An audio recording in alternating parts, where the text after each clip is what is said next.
Welcome to A Better HR Business, the podcast that looks at how HR consultants and HR tech firms grow their businesses and how they help their employers to get the best out of their people. Remember, for show notes and downloads, go to www.getmorehrclients.com/podcast. That's getmorehrclients.com/podcast. Okay, let's get started. If you're thinking of starting your own HR-related business, then there are two things you absolutely must do in order to make it a success. Obviously, to understand what those two things are, we need to venture into the Australian outback. Now, in my final year of university, I went on a summer vacation work experience thing out into the middle of the Australian desert. I was the only HR vacation student out of the whole lot of vacation students on this remote mine site in the middle of Australia. All the other vacation students were engineers, chemical engineers, mining engineers, quantity surveyors, geologists, etc. And at the end of the summer, we all got together for a rather tipsy evening at the only pub in town, where I was, with great fanfare, awarded the HR Absolutely Effing Useless Job Award. And yes, that was a swear word. This was seared into my brain. It was a horrifying thing because I was so dedicated to the world of HR. And so from that moment on, I became absolutely focused, obsessed with making sure that HR added value, that it really made a difference to the workplace and to the business and to the employees. And so throughout my career, I took on every part of HR that I could. I went into comp and benefits. I did international assignments. I did employment relations, industrial relations, recruitment, learning and development, the works. I did it all. Every transfer I could get my hands on, I did it. Same with becoming a consultant. When I launched my HR business, I took on every client I could find. I helped a real estate agent sort out some of their payroll issues. I went to a few different government departments to help run employee engagement workshops and stuff like that. I helped a window manufacturing business induct their staff. I helped contracts and HR policy stuff for training companies. It was a mishmash. There was no consistency. It was a bit of everything. It was the same with my marketing. So the marketing, there was a bit of Facebook, a bit of LinkedIn, some YouTube stuff, maybe some webinars, ebooks, a bit of everything. It was a complete and utter mishmash when it came to the marketing. So the clients were all over the place. The marketing was all over the place. It was a mishmash. So this mishmash marketing meant that there was a lot of cognitive switching. Yeah, I was getting clients, but it meant that I did one thing and then I had to switch and do something else. And same with the marketing. I'd do one thing and then switch to another. It wasn't a nice, easy process to manage and to really make a success. And that was largely down to me being unclear on the who and the what. Who was I serving and what were the services that I was most focused on delivering? But then one day, something weird happened. I got a phone call out of the blue from the guy who presented me with that HR Effing Useless Job Award. His company was pitching or going in for a very large project for a global resources company. They were in the design, project planning, engineering space, and they needed an HR aspect covered off. And so we decided to co-bid for that project. Well, would you believe we won it? We got the project, big new client, cool project, got to do international travel, stay at fancy hotels with fancy swimming pools, great people, great pay, the works. It was wonderful. And then we won another similar project, and we won another similar project and other similar projects, always with good revenue, interesting people, interesting work, enjoyable situation, all of that sort of stuff.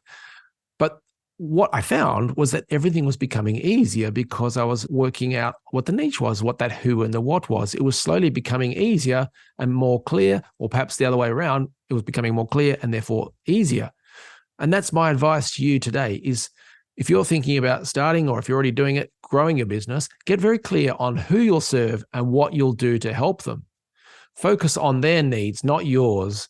The marketing will flow from them. So don't think about what it is that's best for you, your business, your services, all that sort of stuff. Think about what's required from their side of the fence. What potential problems would they need to deal with if they worked out on your services and so on, and make a program around that. Now, your who, for instance, could be around HR professionals. So look at these businesses. You've got the HR Gazette. They're providing news and ideas for HR leaders. You've got HR at Heart Consulting, so burnout and career frustration help for HR professionals. You've got Bloom providing a leadership accelerator for women in HR. You got Alan Collins, legend of the game, providing career advice for HR professionals. Talent Sandbox, so they provide a learning platform for talent acquisition professionals to help them get better at their job for internal teams, for talent acquisition.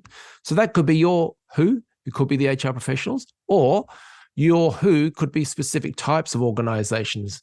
So like Holt EF, providing corporate education for the blue chip national and international companies, or Human Source, which helps charities and faith-based organizations, or Restaurant HR Group. You'll never guess who they help. Restaurants. High Ridge HR, so insurance and financial service companies. Govern HR, so companies with international HR operations, particularly around their HR risk and their governance. So that could be your who, could be the types of organizations that you help. Your who and what could come from the specific types of HR topics and challenges. Like EdLogix, they're amazing at sorting out workforce health literacy, so improving employee health and wellness. You've got Bento HR for the digital transformation side of things, or People Insight with their amazing insights and experience and so on for employee experience.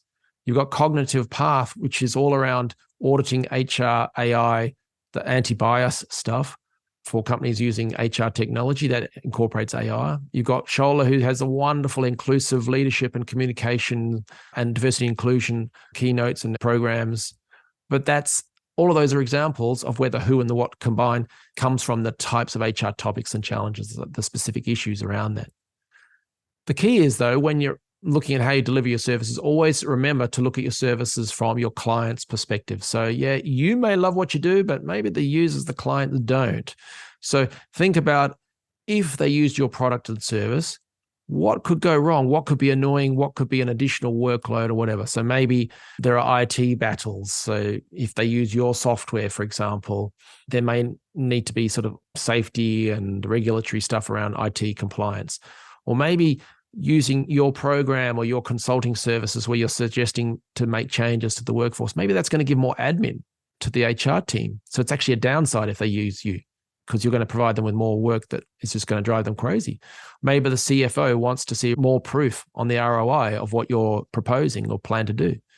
Maybe there'll be extra staff training required, because if you're going to roll out some new software program or a new change management program, whatever it may be, you're going to have to work through the workforce, the employees, and actually give them training and support, let alone the managers, the line managers.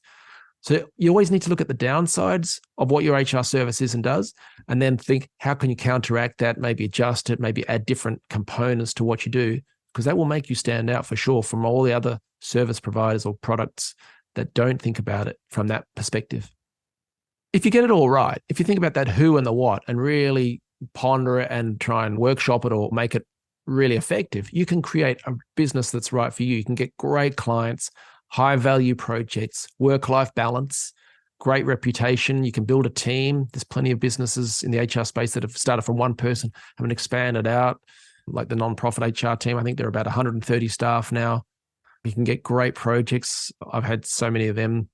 There's great money in the industry. Like we're talking hundreds and hundreds of thousands of dollars for solo, even small businesses, let alone for bigger businesses. And you can make a real difference. You can actually improve workplaces, make people happier, more productive, etc., contribute to the wider economy. So whatever is more important for you, maybe it's work-life balance, revenue, reputation, whatever it may be, everyone's different. So it's cool whichever way you go, but you can certainly create a business that's shaped for you, your life, your ambitions, and what you want. You may even end up winning an absolutely effing awesome HR Business Award, and I hope you do. And if you do, make sure you come onto the A Better HR Business podcast to talk about it, because I see examples of this every week of people creating amazing businesses that really are absolutely awesome HR-related businesses.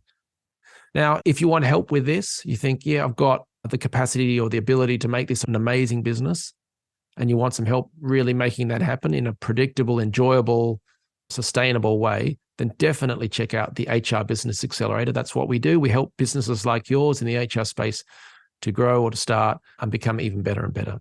So check that out, the HR Business Accelerator. You'll find it on the Get More HR Clients website. So that's getmorehrclients.com/services. So check the show notes if you're on the go. I hope that helps. I hope to see you inside the HR Business Accelerator very soon. Thanks for joining us today on A Better HR Business, the podcast that explores the world of HR consulting and HR tech businesses. For show notes and downloads, go to www.getmorehrclients.com/podcast. That's getmorehrclients.com/podcast. Remember to subscribe and share the show with any friends who are busy growing a HR business. Thanks, and see you next time.